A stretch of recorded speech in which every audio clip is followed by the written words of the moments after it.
हमें परेशान करने की कोशिश करते हैं उतना हम लोगों की मदद कर देते हैं। अब हम सोच रहे थे कि वॉलंटियर्स की मीटिंग है, इंडोर करेंगे, आपस में बातचीत होगी और वहीं तक रहेंगे। अब इन लोगों ने क्या किया, जहाँ मीटिंग होने वाली थी उसके होटल को धमकाया, कहा कि यहाँ पर कॉकरोच जनता पार्टी वालों की मीटिंग करने दोगे तो तुम्हें उल्टा लटका देंगे। अब उसकी वजह से हमें इस गार्डन में मीटिंग करनी पड़ी। जो मीटिंग इंडोर होने वाली थी, मीडिया नहीं आने वाली थी, बस हम लोग आपस में बातचीत करने वाले थे। अब मीडिया भी कवर करने को आ गए। 1 घंटे के टाइम में बहुत 1 घंटे के टाइम में ये आगे पकड़ा दो। नहीं जाएगा जितना जाएगा उतना करवा दो। उस पर बाद में बात करेंगे। आपको पता कैसे चला वैसे? तो हमारे सबसे ज्यादा थी। मुझे तो लगता है ये लोग जितना परेशान करते हैं उतना हमारे पेपर में वर्क करते जाता है। इनको समझ नहीं आ रहा है हम लोगों से निपटे कैसे। पहले इन्होंने सोचा कि ये आंदोलन करेंगे, पानी बंद कर देंगे तो घर चले जाएंगे, नहीं गए हम। फिर सोचा कि खाना बंद कर देंगे, खाना अंदर नहीं आने देंगे, घर चले जाएंगे, हम नहीं गए। फिर वॉशरूम का भी पानी काट दिया, हम उसके बाद भी नहीं गए। ट्रिपल नहीं लगाने दी, हम उसके बाद भी नहीं गए। और आज इन्हें लगा कि हॉल बंद कर देंगे, हॉल वाले को धमकी दे देंगे तो मीटिंग नहीं करेंगे। हो गई मीटिंग अब। और मीटिंग अब जितनी पहले कुछ लोगों के बीच में होने वाली थी, बहुत बढ़िया थोड़े लोगों के बीच थे, अब वो पब्लिक इवेंट बन गया है। अब तो हमारे वॉलंटियर और ज्यादा बढ़ जाएंगे।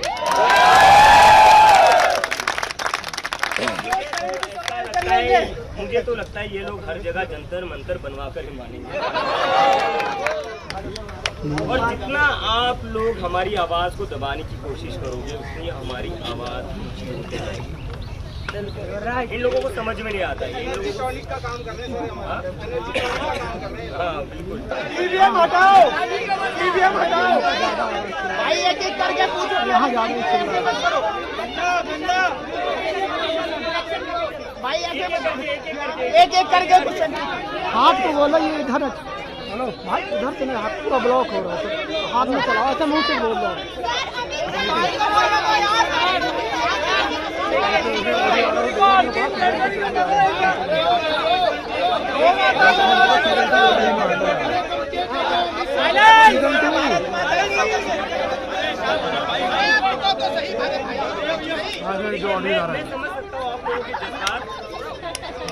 आप लोगों का जोश अभी भी कम नहीं हुआ है।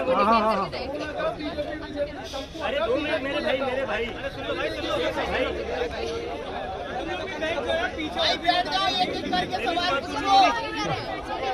तो मैं अपने सबसे होने का सबूत दीजिए।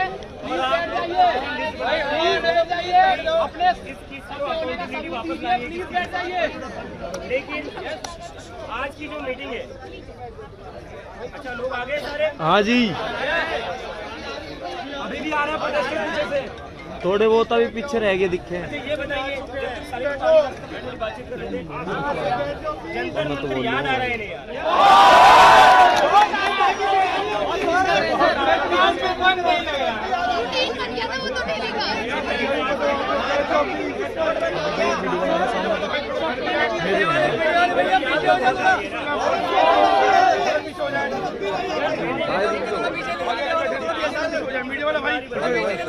हम लोग जिले नगर में आए थे, बैंक बुक किया था, जहाँ से अभिजीत और सौरभदास भाई भी आए थे वहाँ पे उस डिस्ट्रिक्ट में, लेकिन वहाँ से हमें निकाल दिया गया है। अब हम इस पार्क में आके यहाँ इधर से बोल रहे हैं। आप देख सकते हैं मेरे पीछे अभिजीत, आशुतोष और सौरभदास भी खड़े हैं।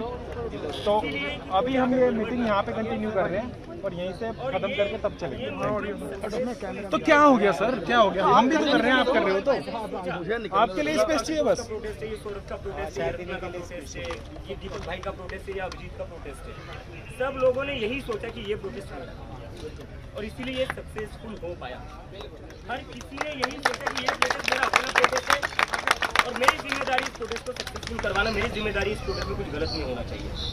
और इसीलिए जो जीत हुई हमारी, वो जीत सबको एक पर्सनल विक्ट्री की तरह लगती है। और वो जीत सिर्फ जो लोग जंतर मंतर पर आए थे उनको नहीं लग रही। इस देश में जो लोग अपने घरों पर बैठे थे, डाइनिंग टेबल पर जब डिनर कर रहे थे, तभी ये बात कर रहे थे कि हम जीत गए। इस देश का बच्चा क्यों ना हो, उसके माँ बाप क्यों ना हो, कोई बुजुर्ग क्यों ना हो, हर कोई यही कह रहा था हम जीत गए। तो ये जीत सबके लिए एक पर्सनल विक्ट्री थी। मुझे नहीं याद आखिरी बार इस देश में कब ऐसा हुआ था जब किसी आंदोलन के बाद लोगों को लगा था कि नहीं यार ये मेरी जीत, चाहे किसी भी पॉलिटिकल पार्टी के हो। मेरे घर पर कई सारे लोग मुझे मिलने आ रहे, उसमें अभी थोड़े दिन पहले बीजेपी के लोग भी आए थे और कान में आकर कहते हैं कि भैया हम ना बीजेपी से, लेकिन बड़ी खुशी हुई जब इस्तीफा आया। ये हुआ है, मैं झूठ नहीं कह रहा हूँ, ये हुआ है। बीजेपी को भी फैन बना दिया बीजेपी भाई ने। देखो बात ये है कि मुद्दों की बात करोगे ना तो फर्क नहीं पड़ता कौन सी पार्टी करो, क्योंकि बीजेपी वालों के बच्चे भी तो पढ़ाई करते हैं, जो मंत्री है उनके बच्चे तो बाहर चले जाते हैं पढ़ने, लेकिन जो बीजेपी का कार्य करता है उसके बच्चे भी तो नॉर्मल स्कूल में ही जाते हैं, उसको भी तो 1-1 लाख फीस भरनी पड़ती है। उसके पास कहाँ से आ रहा है पैसा? उसके पास तो पैसा नहीं आएगा। पैसा जो आ रहा है एमएलए के पास आ रहा है, एमपी के पास आ रहा है, मिनिस्टर्स के पास आ रहा है, लेकिन जो कार्य करता है, जो दिन भर अपनी चप्पलें घिसाता है इन लोगों के पीछे, उसके बच्चे के लिए क्या होता है? कुछ नहीं होता। तो इसीलिए बीजेपी के कार्यकर्ताओं को भी लगा कि नहीं, धर्मेंद्र प्रधान के इस्तीफे के बाद हमारी जीत। तो इसलिए मैं कह रहा हूँ बार बार कि जब तक हम पब्लिक के मुद्दों पर बात करेंगे तब तक फर्क नहीं पड़ता है कौन सी पॉलिटिकल पार्टी की आइडियोलॉजी है, आपकी क्या आइडियोलॉजी है, आप कौन सी पार्टी को सपोर्ट करते हो। जब आप जनता की बात करोगे, जनता के लिए काम करोगे, और जिस तरीके से हम सभी ने जंतर मंतर पर झोंक दिया था खुद को, 36 दिन बैठे थे, 45 डिग्री की धूप में भी बैठे थे, जब बारिश हुई तब भी बैठे थे, जब आंधी चली थी तब भी बैठे थे, जब लाठी चार्ज हुआ तब भी बैठे थे, उसके बाद आज भी बैठे हैं, आज भी बैठे थे, और आज भी बैठे, आगे भी तैयारी है, और जहाँ जहाँ बैठने की जरूरत पड़ेगी वहाँ बैठेंगे। रांची का भी एक बात तो है कि थोड़ा सतर्क रहिए, हमसे एक बार हम बैठ गए तो उठते नहीं है, उठना उन लोगों को पड़ता है। अगर हम बैठ गए तो आपको आपकी कुर्सी से उठना पड़ेगा। और मैंने एक देखा है, अभी एक चीज मैंने नोटिस करी कि जंतर मंतर पर जो हुआ है, लोग बोल रहे थे कि जंतर मंतर की सबसे बड़ी जीत क्या है, धर्मेंद्र प्रधान का इस्तीफा सबसे बड़ी जीत है। पुलिस वाले सर आए, सर एक छोटी मीटिंग है, धरना नहीं दे रहे, मीटिंग है, मीटिंग करके चले जाएंगे हम।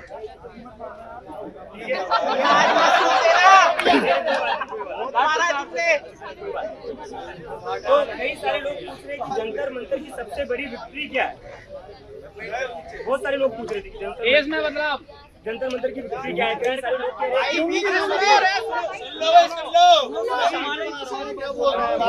कि जंतर मंतर की सबसे बड़ी विक्ट्री क्या, कई लोग कह रहे हैं कि धर्मेंद्र प्रधान का इस्तीफा सबसे बड़ी विक्ट्री। धर्मेंद्र प्रधान का इस्तीफा जरूरी था अकाउंटेबिलिटी। जंतर मंतर की जो सबसे बड़ी विक्ट्री थी वो ये है कि इस देश के अंदर लोगों के अंदर से उनका डर था, वो डर खत्म हो गया। जंतर मंतर की सबसे बड़ी लोगों के मन के अंदर से डर खत्म हो चुका है, और उसी के कारण आज हम देख रहे हैं यूपी में छोटे छोटे बच्चे डीएम के ऑफिस में चले गए, छोटे छोटे बच्चे चले गए डीएम के ऑफिस में, घुस गए कि क्यों हमारे स्कूल के सामने रोड नहीं है। और ये बहुत शर्म की बात है। अगले 2-3 दिनों में हमारे देश को आजाद होकर 80 साल होने वाले हैं। 80 साल के बाद भी उन बच्चों को अपने स्कूल के लिए, सड़क के लिए लड़ना पड़ता है। महाराष्ट्र जहाँ से मैं आता हूँ, मैं देख रहा हूँ लड़कियां कह रही है कि यहाँ से, हमारे गांव से हमारा जो स्कूल है 7 किलोमीटर दूर है, हम कैसे पैदल जाएंगे वहां तक, बरसात में कैसे जाएंगे हम। उन बच्चियों को लड़ना पड़ रहा है ताकि उन्हें स्कूल की बस ट्रांसपोर्ट मिले सरकार से। 80 साल की आज़ादी के बाद भी जब हमारे गांव में जो बच्चे रहते हैं उनको ना स्कूल ढंग के मिलते हैं, जब बच्चे स्कूल जाते हैं ना पानी की सुविधा होती है, ना वॉशरूम की सुविधा होती है, ना बेंचेस होते हैं, दीवारें होती है। अभी यहाँ पहुँचने से कुछ मिनट पहले मैंने न्यूज़ देखी, महाराष्ट्र में एक स्कूल का स्लैब गिरकर वहाँ पर 13 बच्चे इंजर्ड हुए। तो ये इस देश में सरकारी स्कूलों की हालत है। लेकिन आप लोगों को देखकर और बाकी सारे देश में जो हुआ 20 जुलाई को, उसके बाद देखकर इन बच्चों में भी हौसला आ गया कि नहीं, जरूरत पड़ी तो हम भी लड़ेंगे। तो ये छोटे छोटे बच्चे जिनको बस स्कूल जाना था, पढ़ाई करना था, मजबूरी में अब इनको भी सड़क पर उतरना पड़ रहा है, डीएम के ऑफिस में घुसना पड़ रहा है। और बच्चे जब कह रहे हैं कि हमारे स्कूल की वोट नहीं बनती, तो अब सरकार को सुननी पड़ेगी। तो ये जंतर मंतर की सबसे बड़ी जीत है कि जो 10-10 साल के बच्चे हैं उनको भी लड़ना सिखा दिया है। ये जंतर मंतर 10-10 साल के बच्चे बच्चों को भी सरकार के खिलाफ लड़ना सिखा दिया है, सिस्टम से सवाल करना सिखा दिया है, और सड़कें भी ठीक करवा दी उन बच्चों ने। 12-12 साल की वीडियो बनाई थी, दूसरे दिन सड़कें ठीक हो गई। ये जंतर मंतर इस देश को जंतर मंतर ने उसकी अपनी आवाज वापस दिलाई है, हिम्मत वापस दिलाई है, और सवाल पूछने की ताकत आ गए ना सर। तो अभी मैं आपको एक बहुत ही इम्पोर्टेंट चीज आज जिसके लिए हमने मीटिंग बुलाई थी, और उसके लिए मैं आप लोगों को बताना चाहता हूँ 15 अगस्त को हम एक बहुत बड़ा कैंपेन शुरू करने जा रहे हैं, जिसमें आप सभी को कंट्रीब्यूट करना है। कंट्रीब्यूट नहीं करना है जैसे जंतर मंतर पर आप सबने सोचा था कि नहीं ये मेरा प्रोटेस्ट है, ये मेरा आंदोलन है, मुझे इसमें कुछ रोकना है, वैसे ही आपको फिर से सोचना है। 15 अगस्त से हम शुरू करेंगे गाँव में जाना। मेरा जो गाँव है तो वहाँ जाऊँगा, वहाँ पर जो स्कूल है मैं वो स्कूल देखूंगा, वो स्कूल की हालत क्या है। उसके बाद में वहाँ के सरपंच से रिक्वेस्ट करूंगा कि सर प्लीज स्कूल ठीक करिए, उसमें जो मदद लगेगी वो मदद हम करने को तैयार हैं। दीपक जी, एक मिनट में आपसे एक सवाल पूछना चाहता हूँ। आप बहुत अच्छा कार्य कर रहे हो, आप एक सेकंड के लिए मैं बात करूँ। बिल्कुल बिल्कुल, आपका हम सुनिए। तो हमारा 15 अगस्त को देश को 80 साल पूरे होने को आए, आजाद होकर। हो रहे या नहीं हो रहे? 80 साल में हमें नई पार्लियामेंट मिल गई, प्रधानमंत्री जी को नया पीएम हाउस मिल गया, बीजेपी को इतने सारे हेडक्वार्टर मिल गए हर जिले में जो उन्होंने नोटबंदी के बाद बनाए। ये जो हुआ है पिछले 7-8 सालों में हुआ है, नया पार्लियामेंट, नया पीएम हाउस, नए बीजेपी के हेडक्वार्टर। पिछले 7-8 साल में हमें बताए आपने कितने सरकारी नए स्कूल बनाए। बहुत अच्छी बात।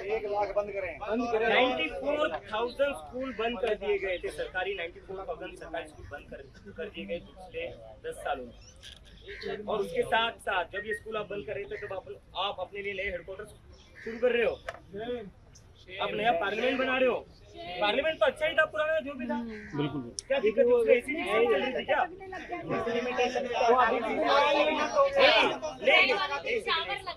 नहीं या उसमें इलेक्ट्रिक तो है बनाने के लिए। पुराने पीएम हाउस में क्या खराबी थी जो आपको हजारों करोड़ों झोंक कर नया पीएम हाउस बनाना पड़ा? क्या बस इंस्टाग्राम की रील में बैकग्राउंड अच्छा आना चाहिए इसलिए आपने नया घर बना लिया? आपकी क्या जरूरत थी?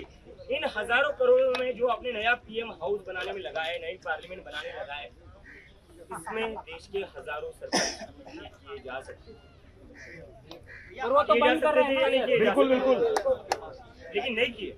क्यों नहीं किए? क्योंकि इनमें से किसी के भी नेता उन सरकारी स्कूलों में उनके बच्चे नहीं पढ़ते।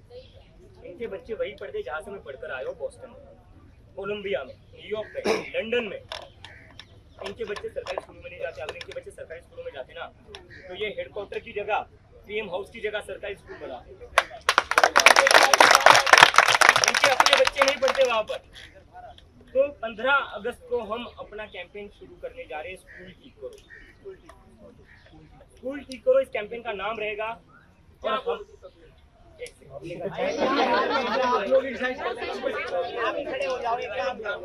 स्कूल ठीक करो हमारे कैंपेन का नाम होने वाला है, जो हम 15 अगस्त को लॉन्च करने जा रहे हैं। 80 साल हो चुके हैं देश को आजाद होने के बाद। 80 साल में अगर सबसे ज्यादा कोई चीज हम लोगों ने इग्नोर करी है, सबसे ज्यादा कोई निग्लेक्ट करी है, जिस पर जरा भी ध्यान नहीं दिया है, वो है गांव में पढ़ने वाले बच्चे, गांव में छोटे छोटे बच्चे।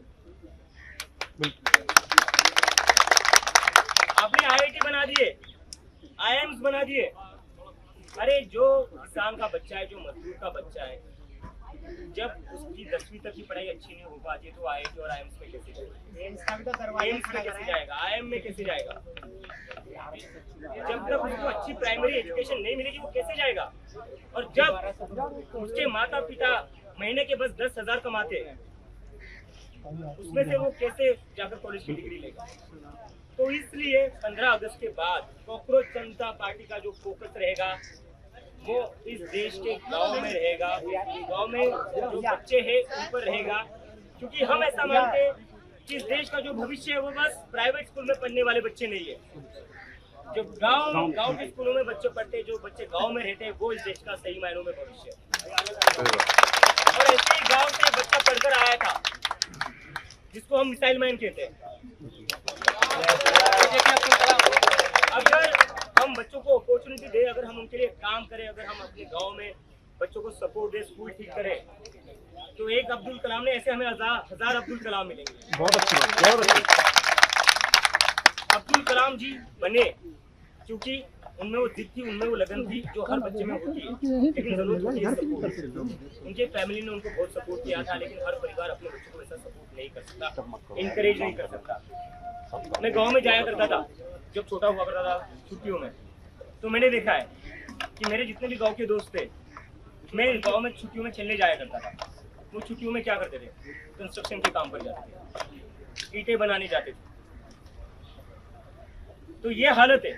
जिस उम्र में मैं अपने गांव में खेलने जाया करता था, तब मैं जाकर देखता था जो मेरे चाचा के लड़के, मेरी बुआ के लड़के, मेरे जो दूसरे दोस्त थे गांव के, वो कोई गैरेज पर जा रहा है काम करने, कोई ईंटों की भट्टी पर जा रहा है काम करने, कोई कंस्ट्रक्शन के इस पर जा रहा है काम करने। और कौन सी उम्र में? 14 साल 15 साल पढ़ने की उम्र में। और उसके बाद मैंने एक चीज देखी, जब वो काम करने जाता है ना, उसके बाद वो ये रहता है कि यार 10वीं पढ़ ली, अब आगे पढ़कर मेरा क्या होगा, मैं थोड़ी ना कोई डिग्री ले पाऊंगा, मैं थोड़ी ना कोई इंजीनियर बन पाऊंगा, डॉक्टर बन पाऊंगा। तो वो करता क्या है, फिर वो सोचता है कि नहीं यार मैं कंस्ट्रक्शन में ही लग जाता हूँ, नहीं यार मैं ईंट के भट्टों में ही लग जाता हूँ। ये सच्चाई है, ये मैंने देखी है, क्योंकि मेरे कई सारे दोस्त, अभी भी मैं गाँव में जाता हूँ तो कोई गैरेज खोलकर बैठा है, कोई कंस्ट्रक्शन का काम कर रहा है लेबर का, और मैं पूछता हूँ कि तू कैसा है, क्या चल रहा है, तो कहता है भाई यही हमारा हाल, देख ले। और मुझे बहुत बुरा लगता है क्योंकि ये वही बच्चे जिनके साथ मैं बचपन में खेला करता था। मैं तो पढ़कर अमेरिका चला गया, वो बच्चे भी जा सकते थे, लेकिन फर्क उनमें और मुझमें ये था, मेरी स्कूलिंग प्राइवेट स्कूल से हुई थी, वो सरकारी स्कूलों में जाते। उनमें और मुझमें ये फर्क था। और एक फर्क था कि मैं थोड़ा अच्छे शहर में पला बड़ा, वो गाँव में पले बड़े। अगर वो शहर में पढ़ते लिखते बड़े होते तो वो भी अमेरिका जा सकते थे, उनको भी मिलती वो अपॉर्चुनिटी, लेकिन क्योंकि वो गांव में थे, वहाँ पर किसी की नज़र नहीं जाती, वहाँ पर ना सरकार की नज़र जाती है, ना शहरों में जो लोग रहते हैं। I am very sorry to say this, हम जो शहरों में लोग रहते हैं, हम भी अपने गाँव में, जैसे कि मैंने कहा ना, मैं खुद खेलने के लिए जाता था। मेरे लिए गाँव को जाना मतलब क्या है, खेलने जा रहा हूँ, मजे करने जा रहा हूँ, लेकिन उन लोगों की जो जिंदगी है वो संघर्ष है, हर रोज एक संघर्ष है। तो इसलिए हम चाहते कि गांव में जितने भी बच्चे हैं, इसके बाद कांग्रेस जनता पार्टी का सबसे बड़ा फोकस होना चाहिए गांव में रहने वाले बच्चों की, क्योंकि इस देश का भविष्य बस प्राइवेट स्कूल में पढ़ने वाले बच्चे नहीं, गाँव में पढ़ने वाले बच्चे भी। हम चाहते हैं कि गाँव वो भी उस कॉन्फिडेंस से नीट की तैयारी करे, वो भी उस कॉन्फिडेंस से जेईई की तैयारी करे, और वो भी कहे जब वो 8वीं या 9वीं में हो, जब हम कहते हैं ना आपके कजन होंगे, आप पूछते होंगे कि क्या करना है, जेईई की तैयारी करने जा रहा हूँ, नीट की तैयारी करूंगा, या डेटा साइंटिस्ट बनना है, या रिसर्च में जाना है, या पीएचडी करनी है। हम चाहते हैं कि गांव के बच्चे भी ये बात बोले, कोई ये ना कहे कि नहीं मैं तो कंस्ट्रक्शन करने जा रहा हूँ, मैं तो गन्ने के खेतों में गन्ने काटने जा रहा हूँ, मैं ईंट के भट्टों पर जा रहा हूँ। ये नहीं होना चाहिए उनका जवाब होना चाहिए मैं भी डॉक्टर बनूंगा, मैं भी इंजीनियर बनूंगा। जब तक ये जवाब हमें मिलता नहीं गाँव के बच्चों से, तब तक हमें उन गाँव के बच्चों के लिए काम करना है। तो मैं आप सबका कमिटमेंट चाहता हूँ, आप सारे लोग अपने अपने गांव में जाए, क्योंकि मैं समझता हूँ आप भले ही शहरों में रहते हो, लेकिन सारे लोग तो गांव से ही आए ना। बिल्कुल। शायद आपके पापा आ चुके होंगे शहरों में, जैसे मेरे पापा आ चुके थे, लेकिन आपके दादा नाना सारे खेती करते होंगे। मैंने यही चीज कही थी कि असली भारत जो है वो गाँव में बसा है, और असली भारत की जहाँ गाँव बसता है, बिना उसका विकास किए इस देश का विकास नहीं हो सकता। फिर 2047 नहीं, सॉरी क्या 2047 है ना, 3047 4047 में भी ये इंडिया डेवलप नहीं होगा जब तक हम अपने गाँव का विकास नहीं करेंगे। क्योंकि हमने देखने दावे स्मार्ट सिटी कहते थे, कितने स्मार्ट सिटी चल रहे हैं, क्या हाल है स्मार्ट सिटी होगा। अगर हम चाहते हैं, हम सारे एमपीज एमएलए से भी रिक्वेस्ट करते हैं, आपके पास फंड आते हैं, मौका है आपके पास इस 15 अगस्त को एक नई शुरुआत करें, मौका है आपके पास इस 15 अगस्त को, आप बस छोटे बच्चों की, गरीब बच्चों की फोटो सोशल मीडिया पर ना डालें, उनके लिए कुछ करें। 15 अगस्त को हम क्या करते हैं? जो बच्चे मजबूरी में सिग्नल पर तिरंगा बांटते हैं, उन बच्चों का हम फोटो क्लिक करते, सोशल मीडिया पर डालते, happy independence day and this is my real India. अरे बदलो उस इंडिया को, बदलो लो। कब तक आप सिग्नल पर खड़े बच्चों के हाथ में तिरंगा सोशल मीडिया पर डालोगे? उससे लाइक्स और शेयर आ जाएंगे, आप अपने घर चले जाओगे। उसके बाद वो बच्चा आज तिरंगा बेच रहा था, कल 2 रुपए की पेन बेचेगा और खिड़की खटखटा आएगा, भैया पेन ले लो, खाने के लिए चाहिए। ये बदलना पड़ेगा हमें। जब तक हम उन बच्चों की जिंदगी नहीं बदलेंगे ना, तो हम कितनी भी सरकारें बदल ले, कुछ नहीं होने वाला, कुछ नहीं होने वाला। क्योंकि इस देश में 80 साल में बहुत सरकारें आई, सब बहुत सरकारें गई, लेकिन आज भी 80 सालों में एक चीज लगातार है। 15 अगस्त को आपको ट्रैफिक लाइट, ट्रैफिक सिग्नल पर बच्चे मिलेंगे जो 5 रुपए में तिरंगा बेचते हैं, 5 रुपए में तिरंगा वाला बैच बेचते हैं, और जैसे 15 अगस्त हो जाता है, तिरंगे की जगह उनके हाथ में 2 रुपए का पेन होगा। ये तस्वीर बदलनी है, इसे हमें बस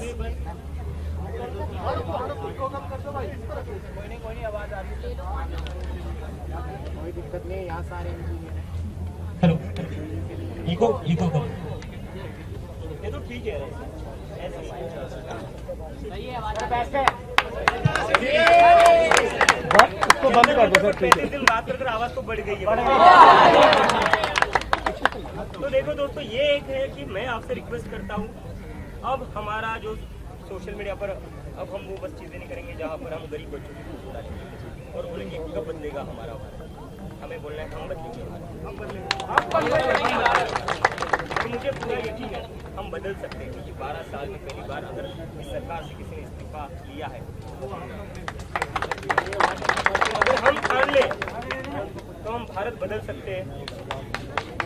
और इसके बाद अगर हमने ये चीज कर दी ना, अगर मैं एक टारगेट देना चाहता हूँ आप लोगों के सामने, टारगेट बहुत छोटा है, बहुत छोटा है। मुझे लगता है कि अगर हम चाहे तो इस टारगेट को 1 महीने में ही कंप्लीट कर सकते हैं, लेकिन मैं 2 महीने देता हूँ, क्योंकि हम पहली बार ये कर रहे हैं।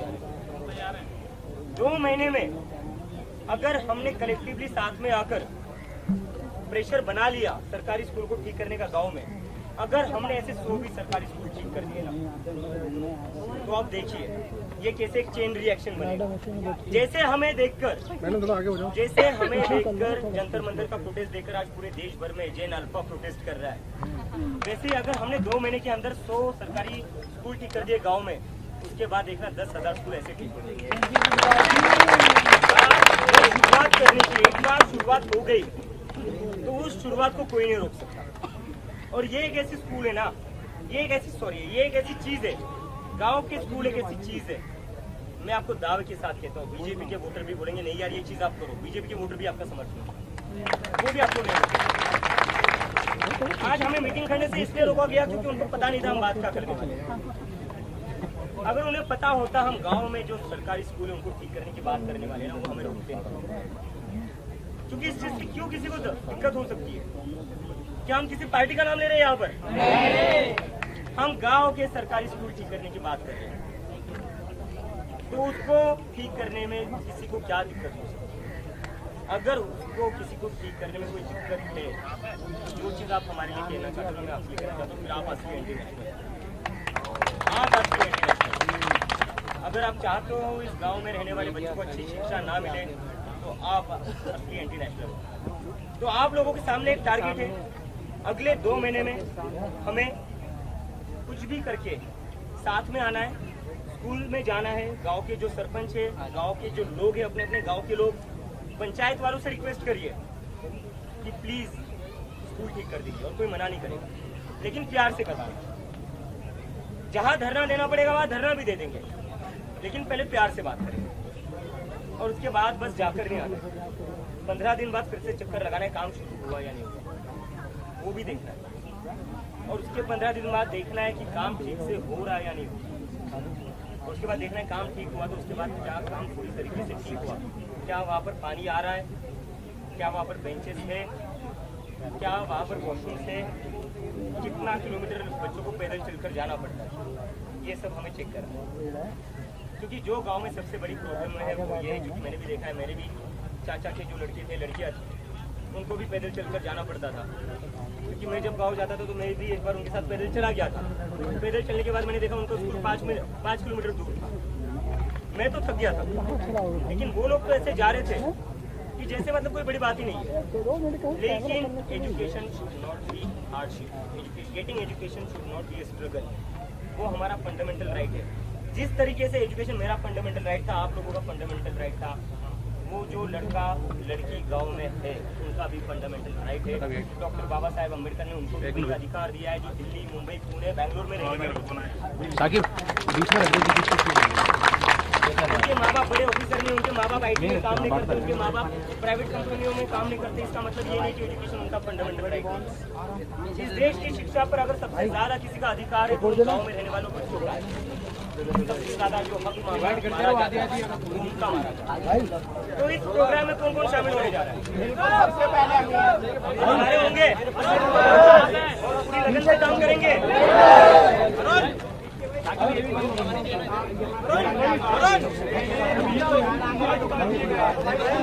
दे दे भाई, सब्जी मंडी लगा दिया।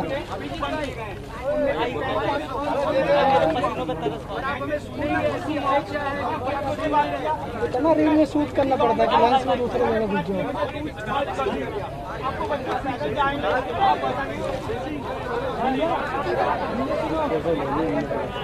तो कौन इसमें काम करेगा? काम करेगा इसमें? कौन काम करेगा स्कूल? सारे लोग काम करेंगे, सारे लोग काम करेंगे ना। और देखिए, एक बात क्लियर कर देता हूँ, लंबा काम।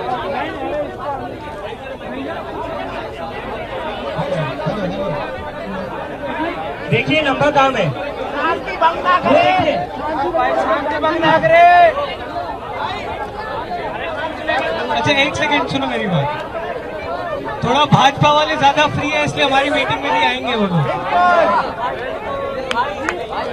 बाकी सब लोग इधर ध्यान दो, एक बार इधर आओ।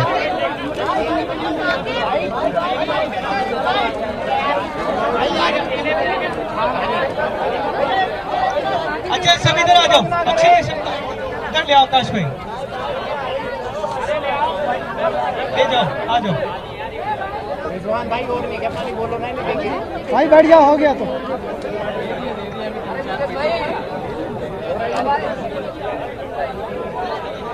एक बार सब लोग इधर आके बैठो जल्दी से। पहले बताओ कौन कौन कमिट कर रहा है कि वो खुद जाके स्कूल चेक करेंगे? ऑनेस्टली कमिट करो, अगर नहीं कर पाओगे कोई दिक्कत नहीं है। पक्का कौन कमिट कर रहा है? और इसमें कोई किसी भी व्यक्ति का कोई अलग रोल नहीं है। दीप के भी गांव में जाके स्कूल चेक करेगा, करूंगा, सौरभ भी चेक करेगा, अजिंक्य भी करेंगे, दीपक भी करेंगे, पूरी टीम स्कूलों पे जाके चेकिंग करेगी। सब लोग ग्राउंड पे उतरेंगे। एग्री कर रहे हैं सब लोग? पीछे स्कूल जाएंगे अगले कुछ दिनों में, 2 महीने का टाइम दे रहे हैं। हम लोगों ने बहुत स्कूल पहले भी विजिट किए हैं। 2 घंटे का समय लगता है एक स्कूल अच्छे से कवर करने में, 2 घंटे का समय लगता है। और अब सीजेपी के नाम से जाओगे तो दीप के 15 दिन बोल रहे हैं, 5 दिन में स्कूल बन के तैयार हो जाएगा। बस हमको वहां पे पहुंचना है। और एक चीज मैं और बोलना चाहता हूँ, थोड़ा सा फिर हम लोग संगठन वाली बात भी करेंगे। बहुत लोग हमसे पूछ रहे हैं कि भाई हम किस नाम से जाएं, हमारे पास तो कोई पद नहीं है, हमें कोई पता नहीं है कि सीजेपी क्या है, कहाँ है, कैसे है। जो इस समय झारखंड में प्रोटेस्ट कर रहे हैं वो सब सीजेपी के लोग हैं। जो इस समय जयपुर में जैन अल्फा के बच्चे अपने स्कूलों के लिए प्रोटेस्ट कर रहे हैं, सब सीजेपी के लोग। हमें कोई पद वद की, कोई टैग की जरूरत नहीं। जो भी लोग देश के स्कूलों के लिए सीरियस है वो सब सीजेपी के लोग हैं। कोई डरने की जरूरत नहीं है।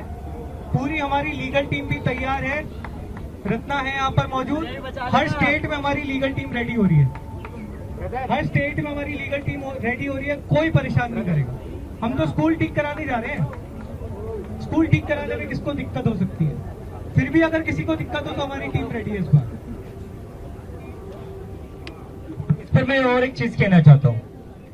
अभी हमारी एक वर्किंग कमेटी की अनाउंसमेंट हुई है, उसके बाद कई लोगों को अगर लग रहा है मेरे पास कोई पद नहीं तो मैं काम क्यों करूं, मेरे पास कोई पद नहीं है तो मैं आंदोलन का हिस्सा क्यों बनूं। जब आप लोग पहली बार जंतर मंतर पर आए थे किसी के पास पद था? किसके पास पद था यहाँ पर? सीजेपी क्या थी? सीजेपी कोई पॉलिटिकल पार्टी है? कोई संगठन था सीजेपी इसके पहले? सीजेपी खाली एक पेज था, लेकिन इस पेज को आंदोलन बनाया आप लोगों ने। और इन लोगों को मुझे पूरा पता है, पूरा यकीन है, क्योंकि जंतर मंतर पर बिना पद के आप लोग रात रात भर जाग रहे थे, बारिश में बैठे हुए थे, कड़ी धूप में बैठे हुए थे।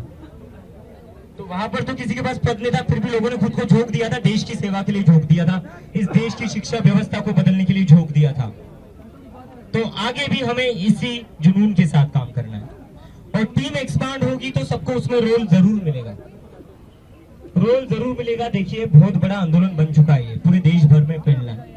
तो कहीं पर भी जल्दबाजी मत करिए कि नहीं मुझे पद नहीं मिल रहा है, या मुझे ये नहीं मिल रहा है, मुझे वो नहीं मिल रहा है। जल्दबाजी मत करिए। कई बार क्या होता है ना, हम जल्दबाजी कर देते। पेशेंस। 36 दिन बैठे हुए थे हम, जब हर इंसान कह रहा था कि इस्तीफा नहीं मिलेगा, क्यों बैठे हुए हो, फिर भी बैठे हुए थे। पेशेंस दिखाया था, रिजिलियंस दिखाया था, और उसके बाद वो हुआ जिसकी हमें भी उम्मीद नहीं थी। मुझे भी नहीं लग रहा था इस्तीफा आएगा, मैं सच बोलूं तो। और आपको अगर झूठ लग रहा होगा ना, एक रिपोर्टर का मुझे कॉल आया था ठीक है एक रात पहले, पूछ रहा था भाई क्या लगता है इस्तीफा होगा। मैंने कहा भाई मुझे तो पता नहीं। तो कहता बैठा क्यों है? मैंने बोला इस्तीफा देना ना देना उनके हाथ में, मेरा काम है लड़ना, मैं लड़ूंगा, मैं पीछे नहीं हटूंगा। मेरा काम है लड़ना, मेरा काम है कोशिश करना, और मैं कोशिश करते रहूंगा, मैं लड़ूंगा, मैं यहाँ से हटूंगा नहीं। अगर मुझे यहाँ से हटाना है तो पुलिस को गिरफ्तारी करना पड़ेगा। तो मुझे फर्क नहीं पड़ रहा था कि सरकार इस्तीफा देगी या नहीं देगी, हमारा काम है कोशिश करना। तो वही इंटेंशन के साथ हम लोगों को लग रहा है अगले 2 महीने के लिए। और अगले 2 महीने में अगर हमने 100 सरकारी स्कूल ठीक कर दिए तो आप लोग सही में मैं कह रहा हूं, देखिए इलेक्शन पास में आ रहे हैं, इलेक्शन आ रहे हैं, और इलेक्शन भी ऐसे स्टेट्स के आ रहे हैं जहां से बस उस स्टेट की सरकार डिसाइड नहीं होती है, केंद्र की भी सरकार डिसाइड होती है। तो अगर इन लोगों को, हमें किसी पार्टी का नाम नहीं ले रहा है यहाँ पर, अगर इन लोगों को हमारे वोट चाहिए तो आओ हमारे गांव में सरकारी स्कूल ठीक करो, आओ हमारे गांव में हमारे बच्चों के लिए बेंच लगाओ, स्कूल में बच्चों के लिए पानी की सुविधा करो, स्कूल में वहां पर वॉशरूम ठीक करो, और कोई भी बच्चा पैदल ना जा पाए स्कूल को। क्यों जाए 5-7 किलोमीटर पैदल? किसी मिनिस्टर का बच्चा जाता है क्या पैदल स्कूल को? इनके बच्चे तो जाते होंगे वीआईपी सिक्योरिटी में, स्पेशल कार जाती होगी इनको छोड़ने के लिए। तो गांव में रहने वाले बच्चे क्यों 7-7, 8-8 किलोमीटर पैदल जाते हैं? मानसून में जा रहे हैं, अभी मैं देख रहा हूँ महाराष्ट्र में जहां की वीडियोस आ रही है, बरसात में लड़कियां वहां पर 7-7, 8-8 किलोमीटर पैदल स्कूल में जा रही है। किसी मंत्री की बेटी जाती है? जिन मंत्री का इस्तीफा हुआ धर्मेंद्र प्रधान जी, उनकी बेटी तो खुद बोस्टन में बैठी हुई जहां से मैं आ रहा हूं। तो इनके खुद के मंत्रियों के जो बच्चे हैं, जब वो ऐशो आराम की जिंदगी जीते हैं, तो हमारे गांव में जो बच्चे हैं उनके लिए ऐसी जिंदगी क्यों? सरकार तो उनकी ही वोट से बनती है ना। बिल्कुल जी। वोटिंग सबसे ज्यादा कहाँ होती है? कहाँ होती है? गांव में सबसे ज्यादा वोटिंग होती है। जो किसान है, जो मजदूर है, वो दिन भर लाइन में खड़ा रहकर वोट डालता है। शहर के लोग तो एक बार के लिए सोच देते हैं यार धूप बहुत ज्यादा है, मैं इतनी देर लाइन में खड़ा नहीं रह पाऊंगा, मैं वोट नहीं डालूंगा, या मैं ट्रिप के लिए चले जाता हूँ, एक दिन की छुट्टी है। लेकिन जो किसान है, जो मजदूर है, वो दिन भर धूप में खड़ा रहता है और वो वोट डालता है। और जो इंसान, जो औरत सरकार बनाती है, उसी के बच्चों को अच्छी स्कूल नहीं मिलती, उसी के बच्चों के स्कूल में वॉशरूम्स नहीं होते, बैठने के लिए बेंचेस नहीं होती है, बोर्ड्स नहीं होते, टीचर्स नहीं आते, और जिनको ये चुनकर भेज देते हैं उनके बच्चे चले जाते हैं अमेरिका पढ़ने के लिए। तो ये बंद करना है। तो मैं फिर से एक बार कह रहा हूँ, चुनाव आ रहे हैं तो स्कूलों पर काम हम शुरू करेंगे, और हम मजबूर करेंगे इन लोगों को स्कूल ठीक करने के लिए। स्कूल ठीक तुम्हें करनी ही पड़ेगी, स्कूल ठीक करो, हमारे कैंपेन का नाम होगा स्कूल ठीक करो। और अगर ये स्कूल ठीक नहीं करेंगे तो चुनाव आ रहे। अगर गांव के लोग सरकार बना सकते दिन भर लाइन में खड़े रहकर, तो उसी लाइन में खड़े रहकर सरकार गिरा भी सकते। और आप किसी को अगर बोलना है कि नहीं सीजेपी पॉलिटिकल हो रही है, सीजेपी राजनीति कर रहे हैं, राजनीति करेंगे, राजनीति, क्योंकि इस देश की शिक्षा जो है वो राजनीति है, वो पॉलिटिक्स से है। और हम चाहते हैं कि देश की राजनीति जो हो वो शिक्षा पर हो। तो करेंगे हम राजनीति, करेंगे हम पॉलिटिक्स। और हम चाहते हैं कि इस देश की पॉलिटिक्स में शिक्षा पर बात हो, बेरोजगारी पर बात हो, हेल्थ केयर पर बात हो, हिंदू मुसलमान पर बात न हो। क्या किया इन लोगों ने हिंदू मुसलमान में बांटकर? क्या हिंदुओं के बच्चों के लिए अच्छे स्कूल बना दिए? बनाए इन्होंने? वो भी नहीं किया इन लोगों ने। इतना हिंदू मुसलमान करते रहते हैं। क्या किया आपने? एक भी स्कूल नहीं बना पाई है अच्छा, जहां पर ये बता सके कि देखिए कितना आलीशान स्कूल बना दिया है। इनसे अपने हेडक्वार्टर्स पूछोगे तो 100 हेडक्वार्टर्स दिखा देंगे, ये लाखों दिखा देंगे। तो यही है कि सीजेपी एक पब्लिक प्रेशर ग्रुप है, लेकिन वो ऐसा पब्लिक प्रेशर है जो इस देश की राजनीति को बदलेगा। अभी हम राजनीति में उतर नहीं रहे, लेकिन राजनीति उसके बाद भी बदल कर रहेंगे हम। और जो आपने इस देश का सत्यानाश करके रखा है ना हिंदू मुसलमान की पॉलिटिक्स के ऊपर, उसे हम रोक कर रहेंगे, उसे हम खत्म करके रहेंगे। और इस देश में ऐसी राजनीति शुरू करेंगे जिसके बाद किसी भी बच्चे को सिग्नल पर तिरंगा झंडा ना बेचना पड़े 15 अगस्त को। वो बच्चा स्कूल जाएगा 15 अगस्त को, इंडिपेंडेंस डे मनाने के लिए सिग्नल पर खड़ा नहीं रहेगा। हम ऐसा भारत चाहते हैं जहाँ पर कोई बच्चा सिग्नल पर तिरंगा झंडा ना बेचे, वो तिरंगा झंडा लेकर अपने स्कूल जाए और वहां जाकर वो राष्ट्रगान गाए। ये भारत बनाना है हमें।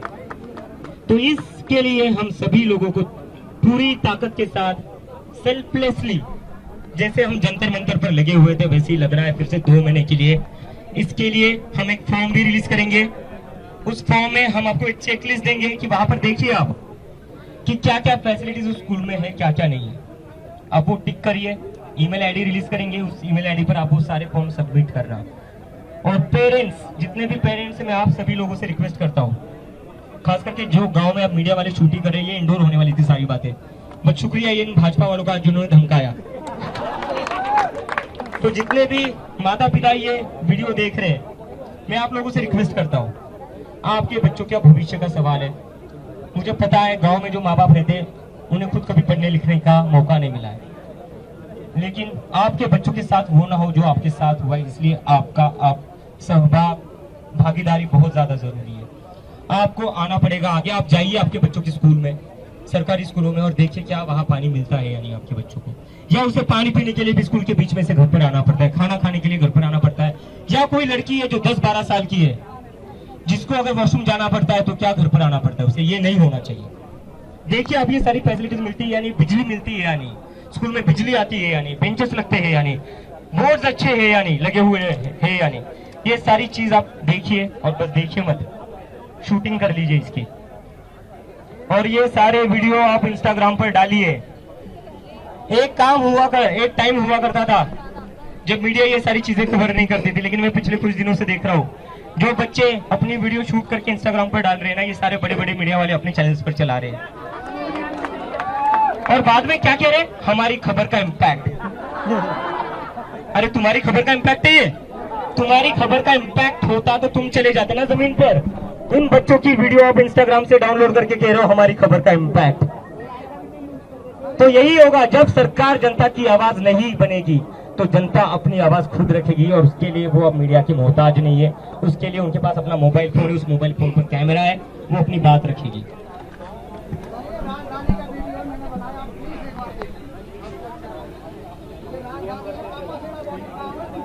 अरे बंद हो गया सर, एक सेकंड बंद, मैं देख लेता हूँ। कमर तक पानी है बच्चों का, तो जा रहे कमर तक पानी है बच्चों का। अच्छा एक सेकंड रुकिए, अब हम 2 चीजें करेंगे। थोड़ा पहले हम लोगों ने एक अलग तरीके से प्लान किया था, वहां पर अच्छे से बैठ के बात कर पाते। अभी हम लोग सबसे पहले खुद को जोन में बांटेंगे, ठीक है? हम लोगों ने 4 जोन बनाए, north zone, west zone, south zone और east and north east zone. चारों जोन के स्टेट्स अजिंक्य, दीपक भाई एक बार आप लोग बता देना कौन कौन से स्टेट किस किस जोन में है। सब लोग बैठ के, जो भी लोग संगठन में इन्वॉल्व होना चाहते हैं आगे जाके, और संगठन की शुरुआत होगी हमारी इस कैंपेन से, तो जो भी लोग इस कैंपेन में काम करेंगे, संगठन में इन्वॉल्व होना चाहते हैं, वो जोन वाइज अपनी टीम बना देंगे। अभी के अभी ये टीम बना लेंगे, स्टेट वाइज ये टीम्स डिवाइड कर दीजिए और सबको रिस्पॉन्सिबिलिटी दे दीजिए। और आप लोग बताओगे आप लोग क्या रिस्पॉन्सिबिलिटी लोगे, हम नहीं बताएंगे कि आपको ये स्टेट संभालना है, आपको ये डिस्ट्रिक्ट संभालना है, आप खुद अपनी रिस्पॉन्सिबिलिटी लो, ठीक है। और फिर जो भी जिम्मेदारी आप लोग लोगे, कुछ दिनों बाद हम लोग फिर से रिव्यू करेंगे। जिन जिन लोगों ने अपना काम अच्छा किया है उनको हम संगठन में डिक्लेयर करते जाएंगे उनके नाम, और इस तरह से हमारा संगठन अब आगे बनता जाएगा। ठीक है, एग्री कर रहे हैं सब? सही तरीका है ये? पक्का ना? बिल्कुल ठीक है। इसके अलावा 3 टीम्स ऐसी है जो थोड़ा सा सेंट्रली काम करेगी। एक हमारी सोशल मीडिया की टीम, एक हमारी लीगल टीम और एक हमारी पॉलिसी टीम। ये 3 टीमें हम लोग पहले सेंट्रली बनाएंगे और फिर धीरे धीरे जैसे जैसे संगठन आगे बढ़ता जाएगा हम हर रीजन वाइज, स्टेट वाइज ये टीम्स बनाएंगे। तो जो भी लोग इन 3 टीमों में काम करना चाहते हैं वो भी अलग हो जाए, लीगल, पॉलिसी और सोशल मीडिया। ठीक है, क्लियर है सबको? अजिंक्य, दीपक भाई आप लोग एक बार जोन वाइज बता दो कौन कौन से स्टेट्स हैं। हाँ, और उसके बाद एक बार है ना, उसके बाद आप लोग प्लान बना के आएंगे और आप लोग अपना प्लान बाकी लोगों को बताएंगे कि हमारी जोन की टीम इस तरह से काम करेगी, और ये रिस्पॉन्सिबिलिटी हम लोगों ने ली है। दूसरी चीज, उसके बाद बहुत सारे लोगों के सवाल हैं, बहुत सारे लोगों के मन में बहुत तरह तरह के सवाल होंगे। हम लोग यही बैठे हैं, ये रीजन वाइज मीटिंग के बाद सब लोग वापस यहाँ पर आके बैठेंगे और जितने भी आप लोगों के सवाल हैं उनका हम जवाब दिए बिना यहाँ से नहीं जाएंगे, ये आप लोगों से वादा करें। ठीक है, क्लियर है सबको? पीछे तक आवाज आ रही है ना पीछे? ठीक है, तो अजिंक्य भाई, दीपक भाई एक बार सन्मिट बता दीजिए। राजनीति हो या क्रिकेट, देश विदेश की ब्रेकिंग हो या आपके मोहल्ले की बड़ी खबर, सब मिलेगा एक ही ऐप में, सबसे तेज और भरोसेमंद। अभी डाउनलोड करें दैनिक भास्कर डिजिटल।